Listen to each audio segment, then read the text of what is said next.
Finally made the move and tracked down one of my dream guns. This gun is one that unfortunately is no longer in production. And it's a huge shame that it's not. So this will be an unboxing of a used gun that I won on Gunbroker. And I'm super excited.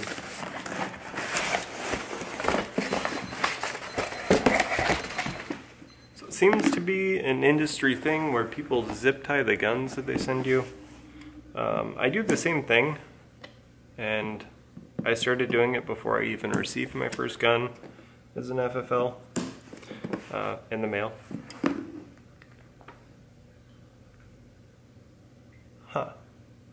So this has a price tag for a North Sport revolver in 22 for $3,800. I promise you that's not what is inside of here.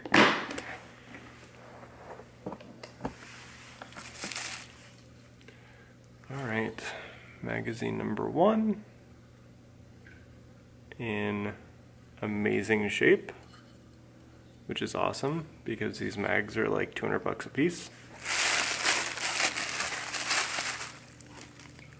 And magazine number 2 feels like it's in the gun. Oh, I'm so excited. I feel like I'm reaching into a bag to pull out a snake. Oh. And there she is. The HK P7 M8.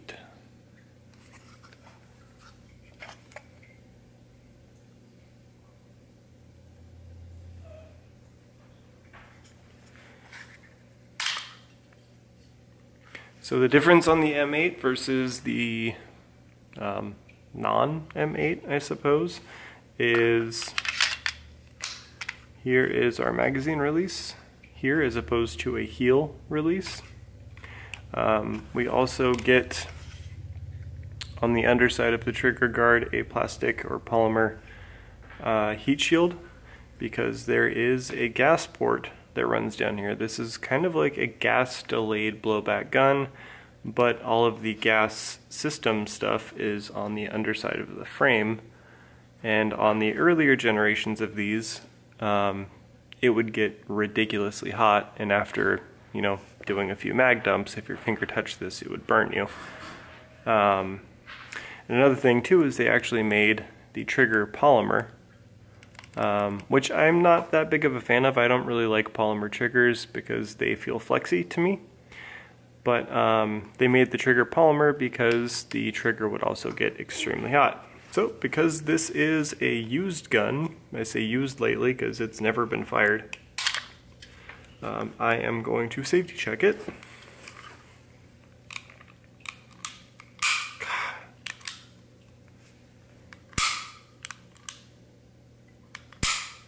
So cool. Alright, so I'm going to put an empty mag in because I do not believe that there is actually a slide lock. Slide is locked to the rear. I am pointing it at my genitals, but you can see a big empty hole. So, empty gun. I'm still just kind of taking all this in here. This is incredible. Drop the mag. So like I said earlier, there is no slide stop. The only way of releasing the slide other than pulling to the rear is by squeezing the cocker. So when I squeeze, again, quadruple, triple, ultra verifying that this is clear, as I always do. So when I squeeze the cocker, you will see a pin pop out of the rear. And that is the striker. At this point you are free to pull the trigger, and gun goes boom, cycles, reset, boom. So overall, very, very interesting, extremely safe gun. You could sit there pulling the trigger all day long until you're blue in the face. This gun is not going to go bang until you actually squeeze, and it takes quite a bit of force to squeeze, if I'm being honest, more so than I would have anticipated. I've held one before. I never actually played with the action, so it's a little more force than I would have expected, but I'm not complaining about it because there's absolutely no chance of a negligent discharge. So, gun is squeezed and cocked, trigger's pulled.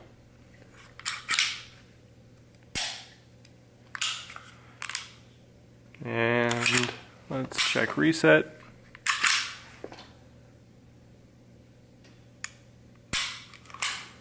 I love it. 8+1. How do I feel about it? Well, I had the option, obviously, of searching down a M13, which is 13 rounds, and a quasi-wobble double-stack magazine. But only having 9 rounds, I mean, I'm only carrying 10+1 now. And this is a gun that I would much rather appendix carry than my 43X. So, I'm okay with 9 rounds as a very concealed carry gun. More than anything else, not only am I going to carry this gun every single day, predicated upon it functioning the way that it should, but for my purposes of this gun just being a really cool concealed carry gun, I don't know too many people who are running around concealed carrying the HK P7. The cool factor for me, honestly, kind of heavily outweighs the negative of it being a single stack. I will be carrying the spare magazine with me, so I have that as an option, but overall, as a pistol, extremely comfortable. For being a polymer trigger, forgot that it did that, almost got my finger. For being a polymer trigger, it definitely feels really good. So, take up, and just a really crisp break. Not at all what I was expecting. I was expecting it to feel flexy. So, feels really good in hand. The gun is all steel, so it does have some weight to it, but as I'm holding my 43X and the P7 is a bit heavier, but not like, oh my god, this is so much heavier. Like, mind you, this gun is loaded and hot, by the way.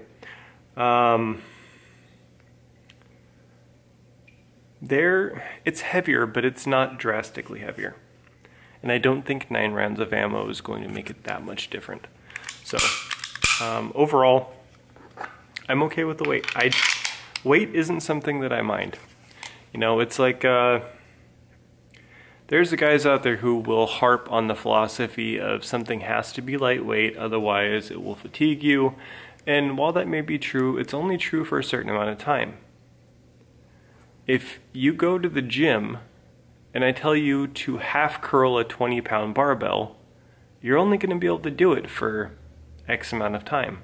But if you go to the gym and you do that every single day, eventually, that 20-pound barbell, you'll be able to hold there all day long. If you put a rock in your pocket, the first day that you're carrying that rock around, it's going to be super annoying. After a week, after 2 weeks, after a month, you're not even going to notice that rock is there. And eventually, it'll get to a point where that rock will feel completely weird if it's not in your pocket.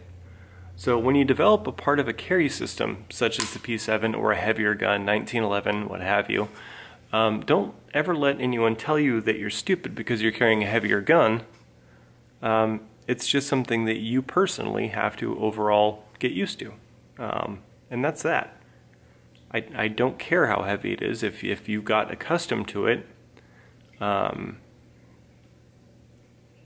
you built that muscle, you built that muscle memory, you have adopted to carrying this weight.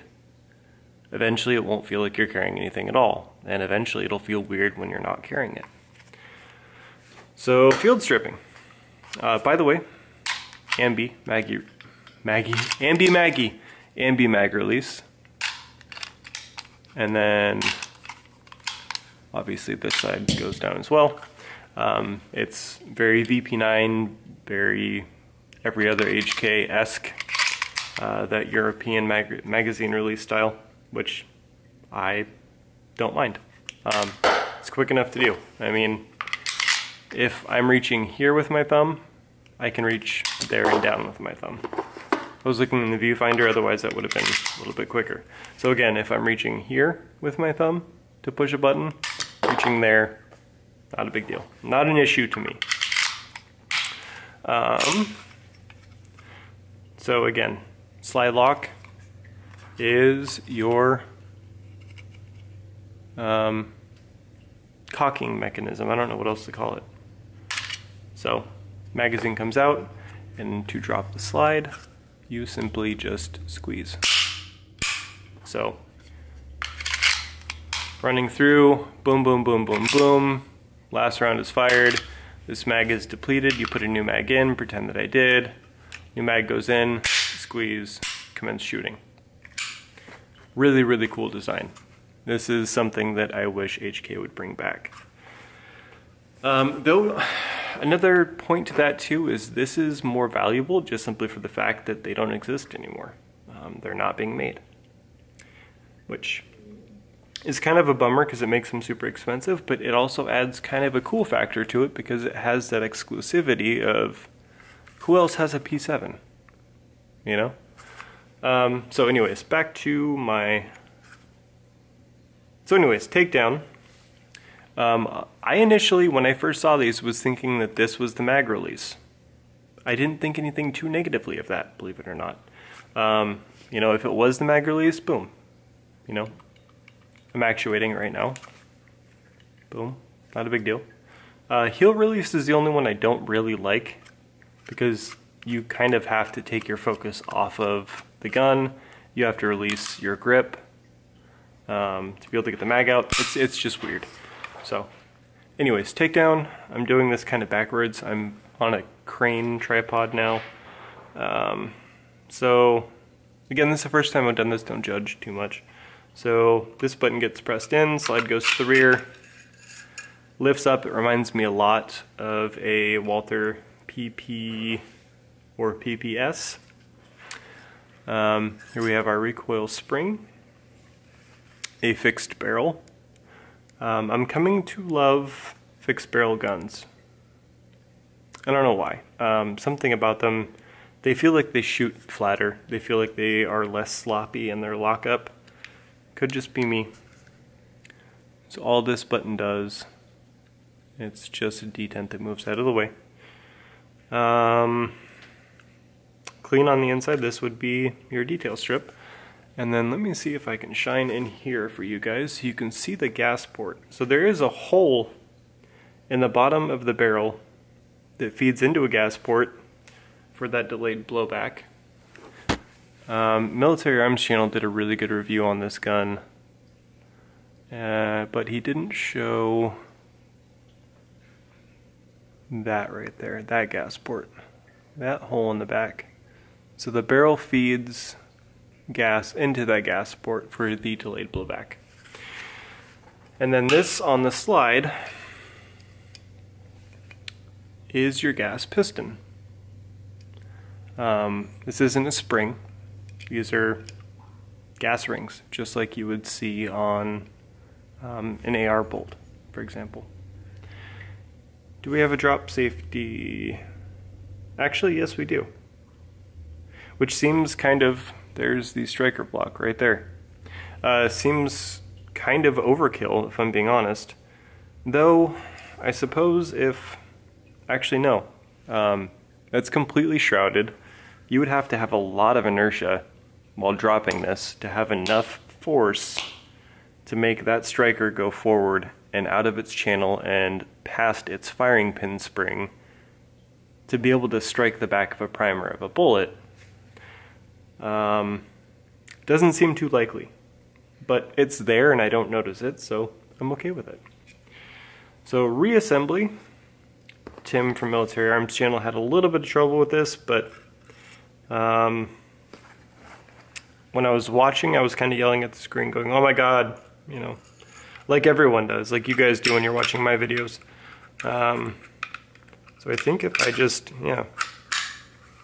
just very simply do that again. So for Reassembly, if you have this pivoted down, and he was trying to do it like this, but if you have this pivoted down, which the gun's kind of inverted right now as I'm trying to show the camera, and you're pushing everything together and keeping that in line, you should just, in theory, be able to draw it back and lock it closed. Verify that it is in fact locked in place by lifting up and yanking on the slide rails. Super, super cool gun. I am in love. So anyways, again, that is a little bit harder to squeeze than I would have anticipated. After I sit here and play with it for an hour, it's probably going to get a lot lighter. But, see if I can do it with just my index finger. That's hard. That's hard to do. 2 fingers, yeah. But just my index finger and my thumb. And I was a massage therapist for 3 years, so I have pretty strong and relatively beefy hands. So it definitely takes a very firm grip. So something to keep in mind. I don't know if female shooters or smaller statured gentlemen would like that as much, but it's definitely an assertive feeling. Like, you feel like you're shooting this gun. You feel like you're doing something to manipulate this gun in order for it to fire. And again, the squeeze cock and then seeing the pin poking out the back. Another thing too is it's my understanding that you can actually hold the trigger and fire via, not that you would ever do this, but fire via squeezing the, nope. Maybe it was just the earlier generations that it did that. So, holding the trigger and squeezing this, nothing happens. I was told that the P7 could do that. Maybe it's just the earlier generations before the M8. This is the newest of the variants. Yeah, nothing. So, anyways, I wanted to share that with you guys. Dream gun, I've looked for one at every single gun show that I ever go to. For the first time, I was like, you know what, I've had enough. I'm done searching for it. I'm gonna go online and see if I can find it. Found this one on Gunbroker. New, never been fired other than from the factory. It is in immaculate shape.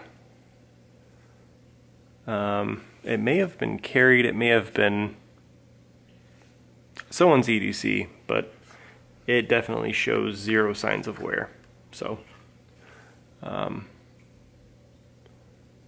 am pretty happy right now. It's been a long week waiting for this, but it's finally here. See you guys.